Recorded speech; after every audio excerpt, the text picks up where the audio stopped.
Summer holidays வந்தாச்சு நம்ம GT Holidays வந்தாச்சு. GT Holidays, South India's #1 travel brand. ஆதன் நேயர்களுக்கு வணக்கம். நான் கவி பாரதி.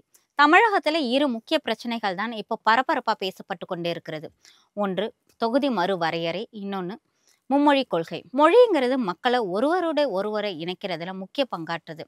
மத்திய அரசுக்கும் தமிழ்நாட்டுக்கும் இடையில நீண்ட காலமாகவே இந்த மொழி பிரச்சனைங்கிறது இருந்துகிட்டே தான் இருக்குது.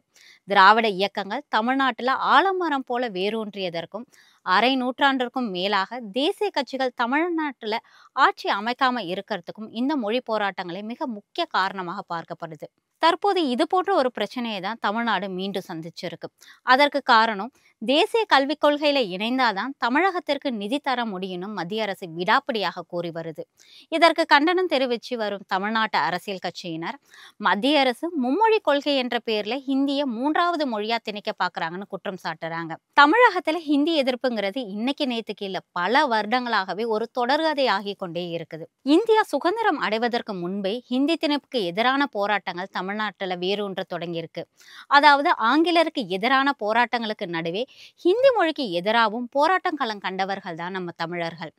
1937ஆம் ஆண்டு ஜூலை 14ஆம் தேதி சென்னை மாகாணத்தோடைய முதல்வராக முதன்முறையாக அரியணையில ஏறார் ராஜாஜி. ஹிந்தி மொழிக்கு ஆதரவா அவர் வெளியிட்ட உத்தரவுக்கு எதிராக பல்வேறு தமிழ் அமைப்புகள் இணைந்து ஹிந்தி எதிர்ப்புக்கு எதிரான முதல் முறையாக போராட்டங்களை முன்னெடுக்கிறாங்க.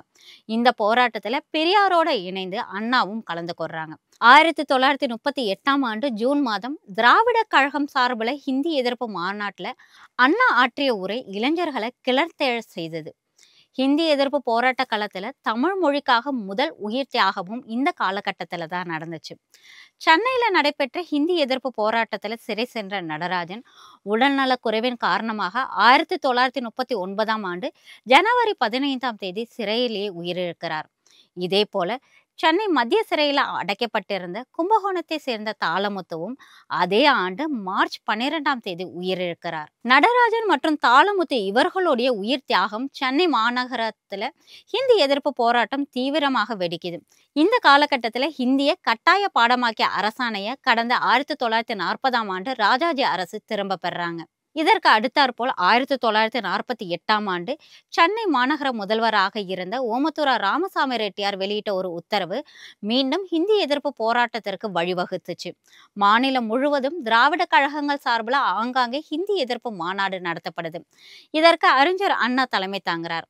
அப்பொழுது முன்னாள் முதல்வராகிய கருணாநிதியும் பல்வேறு இடங்கள்ல நடைபெற்ற போராட்டத்துல பங்கேற்று ஹிந்தி திணிப்புக்கு எதிராக முழக்கமிடுறார். அதன் பிறகு 1952ல தமிழ்நாட்டில் உள்ள ரயில் நிலையங்கள் மற்றும் மத்திய அரசு அலுவலகங்கள்ல பெயர் பலகைகள்ல இந்திக்கு முன்னுரிமை வழங்கப்படுது. இதனை எதிர்த்து ஹிந்தி எழுத்துக்களை தார்பூசி அழிக்கும் போராட்டத்துல திமுகவும் திராவிட கழகங்களும் இணைந்து களம் காண்றாங்க. அண்ணா, பெரியார், கருணாநிதி, நெடுஞ்செழியன் உள்ளிட்ட தலைவர்களுடைய தலைமையில மாநிலம் முழுவதும் ஆங்காங்கே போராட்டங்கள் வெடிக்குது. பெயர் பலகைகள்ல இடம்பெற்றிருந்த ஹிந்தி எழுத்துக்கள்லாம் அழைக்கப்படுது. இதன் பிறகு 1963ஆம் ஆண்டு ஹிந்தியை ஆட்சி மொழியாக்கும் வகையில மத்திய அரசு கொண்டு வந்த மசோதாவுக்கு தமிழ்நாட்டுல மிகப்பெரிய அளவுல எதிர்ப்பு கிளம்புது. கடந்த 1964ஆம் ஆண்டு ஜனவரி 25ஆம் தேதி அரியலூர் மாவட்டம் கீழப்பழூரை சேர்ந்த சின்னசாமி என்ற திமுக தொண்டர் ஹிந்தி எதிர்ப்பு போராட்டத்துல தீக்குளிக்கிறார். திருச்சி ரயில் நிலையம் எதிரே நடந்த இந்த சம்பவம் தமிழ்நாட்டுல மிகப்பெரிய தாக்கத்தை ஏற்படுத்துது. இதன் காரணமாகவே 1965ஆம் ஆண்டுல தமிழகத்துல ஹிந்தி எதிர்ப்பு போராட்ட களத்துல மிகவும் தீவிரப்படுத்தினாங்க. இது மக்கள் போராட்டமாகவும் மாறுச்சு. மாநிலம் முழுவதும் மாணவர்களுடைய போராட்டமா இது உக்கிரமும் அடைஞ்சிச்சு. முன்னாள் முதலமைச்சர்களான அண்ணா, கருணாநிதி உள்ளிட்ட தலைவர்களுடைய அனல் பறக்கும் ஆவேச பேச்சுகள் ஹிந்தி திணிப்புக்கு எதிரான இந்த போராட்டத்தை மேலும் தீவிரப்படுத்துச்சு. தமிழ் மக்களின் உணர்வுகளுக்கு மதிப்பு கொடுக்கும் வகையில அப்போது மத்திய அமைச்சராய் இருந்த தமிழ்நாட்டை சேர்ந்த சி. சுப்பிரமணியம், அழகேசன் ஆகிய 2 பேரும் தங்களுடைய பதவியை ராஜினாமா செய்யறாங்க. மத்திய அரசுக்கு மிகப்பெரிய அளவுல நெருக்கடி உருவாகுது. லால் பகதூர் சாஸ்திரி தலைமையிலான காங்கிரஸ் அரசு ஹிந்தியுடன் ஆங்கிலமும் ஆட்சி மொழியா தொடரும்னு அறிவிச்சாங்க. இதன் காரணமாக தமிழகத்துல தற்காலிகமாக இந்தி எதிர்ப்பு போராட்டம் ஒரு முடிவுக்கு வந்துச்சு. மத்திய அரசுக்கு எதிராக தமிழ்நாட்டில் நிலவிய இந்த ஹிந்தி எதிர்ப்பு போராட்ட உணர்வு தமிழகத்துல அப்போது ஆட்சியில் இருந்த நீண்ட காலமாக ஆட்சியில் இருந்த காங்கிரஸுக்கு ஒரு முடிவுரை எழுதுச்சுன்னே சொல்லலாம்.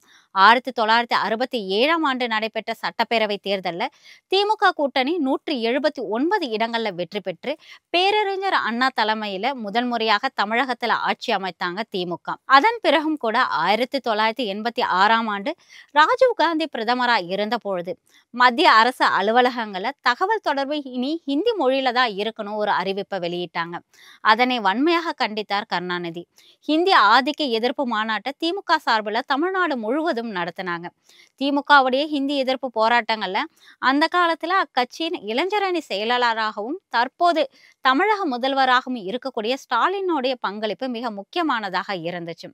அறிஞர் அண்ணா முதல் தற்போது திமுக கட்சியின் ஆட்சியையும் வழிநடத்தும் மு.க.ஸ்டாலின் வரை ஹிந்தி எதிர்ப்பு என்பது திமுகவுடைய வளர்ச்சி பயணத்துல மிக முக்கியமான ஒரு கூறாகவே பார்க்கப்படுது. இந்த நிலையில தான் தற்போது தேசிய கல்விக் கொள்கையை ஏற்றுக்கொண்டால் மட்டும்தான் தமிழ்நாட்டிற்கு கல்வி நிதி வழங்கப்படும்னு மத்திய கல்வி அமைச்சர் தர்மேந்திர பிரதான் கூறியிருக்கிறாரு. இதற்கு முதலமைச்சர் மு.க.ஸ்டாலின் கடும் கண்டனத்தை தெரிவித்ததோடு மீண்டும் எங்களை ஹிந்தி திணிப்பு போராட்டத்திற்கு தள்ள வேண்டாம்னு எச்சரிச்சிருக்காங்க. மேலும் மத்திய அரசோடைய ஹிந்தி திணிப்பை கண்டித்து தமிழகத்துல மாணவர் அமைப்பினரும் ஆங்காங்கே போராட்டத்திலையும் ஈடுபட்டுட்டு வராங்க. மத்திய அரசோட பாராமுகம் மற்றும் ஓரவஞ்சனையால் தமிழ்நாடு பல ஆண்டுகளாக பாதிப்பு அடைஞ்சுக்கிட்டே தான் வந்துட்டு இருக்கு. ஹிந்தி மொழி திணிப்பு மட்டும் இல்லாமல் மத்திய அரசோட பட்ஜெட்டில் தமிழகத்தை புறக்கணிக்கிறது, தமிழகத்திற்கு பேரிடர் நிதி வழங்காம தவிர்க்கிறது, தமிழக மக்களுக்கு எதிரான திட்டங்களை அறிவிக்கிறது போன்ற நடவடிக்கைகளை தொடர்ந்து மத்திய அரசு ஈடுபட்டுட்டு வராங்க. பல ஆண்டுகளாக தமிழக அரசுக்கும் மத்திய அரசுக்கும் மோதல் போக்குதான் நீடிச்சிட்டு வருது. அதனுடைய தொடர்ச்சியாக தான் இப்பொழுது தொகுதி மறுசீரமைப்பு விவகாரம் நாடாளுமன்றத்துல மறுசீரமைப்பு என்ற பெயர்ல மக்கள் தொகை கணக்கெடுப்பின் அடிப்படையில தொகுதிகள் மறுசீரமைக்கப்படும் அறிவிச்சிருக்கிறாங்க. இந்த அறிவிப்புனால தமிழகம் மட்டும் இல்லாமல் தென்னிந்தியாவிற்கே பெரும் பாதிப்பு ஏற்படும் முதலமைச்சர் மு.க.ஸ்டாலின் தொடர்ந்து தன்னுடைய குற்றச்சாட்டுகளை முன்வைக்கிறார். தமிழகத்தோட தலைக்கு மேல கத்தி தொங்குவதாகவும் அவர் தெரிவிச்சிருக்கிறார். ஹிந்தி திணிப்புக்கு எதிராக தமிழகம் போராடி வெற்றி பெற்றது போல தமிழகத்திற்கு பாதகத்தை ஏற்படுத்தக்கூடிய மத்திய அரசோட இந்த தொகுதி மறுசீரமைப்பு சூழ்ச்சியும் தமிழ்நாடு முறியடித்தே தீரும்னு அவர் சொல்லியிருக்கிறார். மத்திய அரசோடைய தொடர்ந்து இது போன்ற திட்டங்களை பத்தி நீங்க என்ன நினைக்கிறீங்கன்னு கமெண்ட்ஸ்ல சொல்லுங்க.